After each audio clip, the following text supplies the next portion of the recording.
Start of new day. Oh, it's 56 in here. I've been out here for a little while. 12:09. The high is gonna be 42, and the low is gonna be 31. I'm glad I didn't wait to today to prime. Oh, what do we got going on today? The time is now. You know, I have an oil drain pan, and you know, it just gets dirty after a while, so I go to like the Family Dollar and buy these for $1, and one and done, you just throw it away. I ordered a transmission filter. Won't be here until later tomorrow, so I'm gonna drop the pan, get ahead of that game. Do some sanding on this. Probably gonna have to do a couple more spreads on it. When you do this, you don't think it's gonna come way out here, but I know better. Because you can tell where there's a low spot. Anybody that does body work, as soon as you hit metal, you're pretty much done. So that means right here is still low. And where this scoop went in right here was really low for some reason on both sides. But that's okay. I did go and took the hood off and ground all up underneath that lip because for some reason it was rusting, and I put rust deadener on it, and I ground this away. There wasn't nothing there. Kind of weird. Why do people do what they do?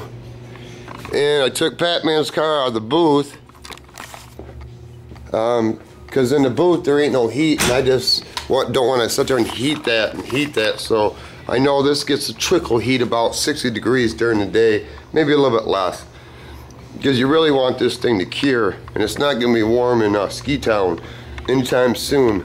If this was the summertime, I'd probably let this set 2-3 days and go on and start blocking it out, but I'll probably let it set until Monday, and the day is what, Tuesday, because I really want this to cure now. I don't want it to shrink later when the paint is on it.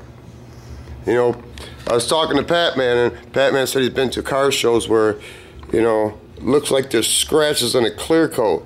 And I told Pat-Man my experience is it's not that, it's 80 grit scratches in the primer, and the primer will fill it, and they didn't use a good primer, or they didn't let it, all the chemicals gas out. So after you put the base and clear on, months later you'll start seeing those, what I call crow's feet or whatever, them 36, 40, 80 grit scratches.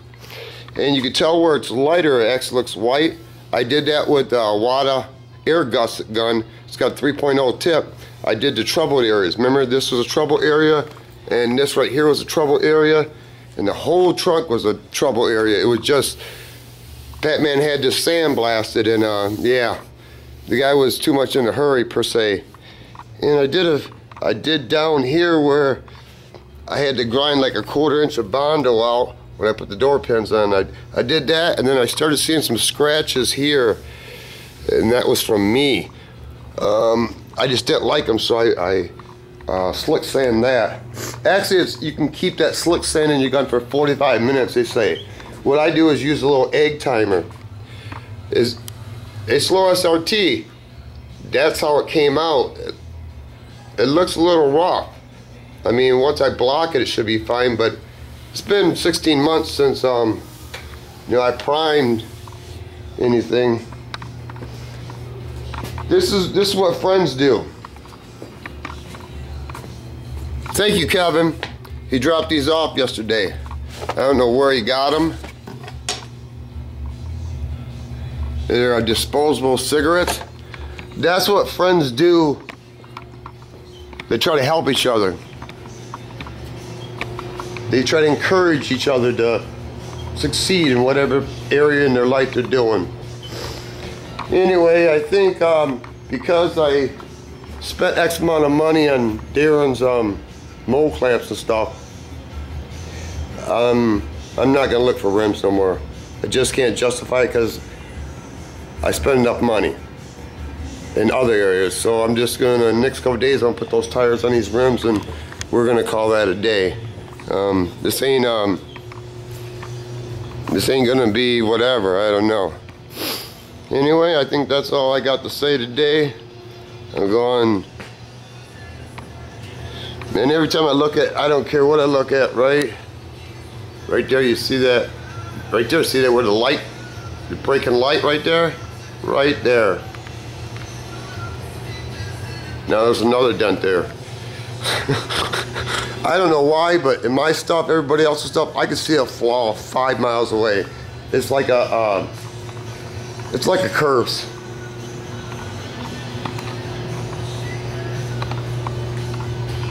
And slow SRT. I don't think you caught it, bro. The video when I'm priming the Cuddy, towards the end of the video when it shows my back, look through the paint suit and see what kind of shirt I'm wearing. When you see that, you get a kick out of it, bro.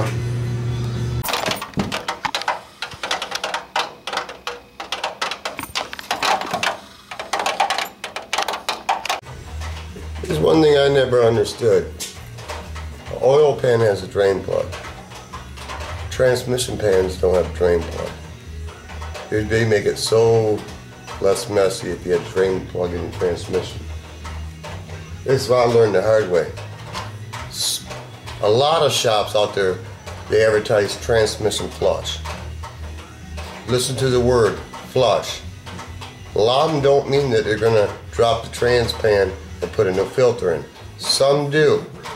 The majority of them in this town don't. All they're gonna do is circulate the fluid and pump it out with the machine and put new fluid in. No, my belief is you put a new filter in, even if it doesn't need a filter. You know, it ain't gonna hurt to put a new filter in, put new fluids in, because if this truck breaks down, it isn't because I didn't change the fluids or put good fluids in. You know, I don't like doing this because you're usually gonna get some transmission fluid on the floor. It's just the way life is, in my experience. But when you're rolling down the road, it's one less thing to worry about. Transmission's got new fluid, pig's got new fluid, motor's got new oil. So if she breaks down, it isn't because you didn't do the right thing, it's because things happen. It just gives you a little security. It might even be called a false security. But I maintain my vehicles. I never used to, and y'all know the conclusion of that. If you don't maintain your vehicle, it just steadily goes downhill and turns into a turd bomb. Just my 2 cents, 3 cents, 12 cents. Sometimes you just gotta wait, because if you do it too soon, it'll be everywhere, and transmissions everywhere anyway. I have a question. The way I'm understanding it, to bring the toe in or toe out, can I adjust it here, or do I have to buy a plate or something? Because the way I understood it is I'd have to buy a plate right there in order to make these tires toe out. I understand they're towed in because it's on a lift, but even when it's not on a lift, it still tows in, and I ain't trying to wear out my tires on this rascal. Well, fuck me running down the highway bare ass naked with a flashlight stuck in my ass singing glory hallelujah. I kinda already know the answer, but I thought I'd ask anyway. See if we get some light on this rascal.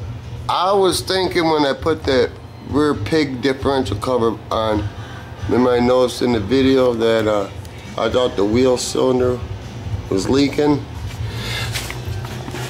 I would have to say no. I believe it's right there. Because it's wet there and not wet up here.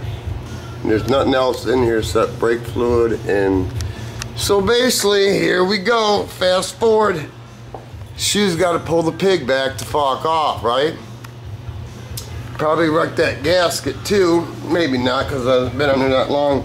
So I've never done this, so I got to pull the shaft out and pull the seal out, I assume, and need to rent a tool hopefully, and then press it back in and than something. Am I pretty much on track? Fuck.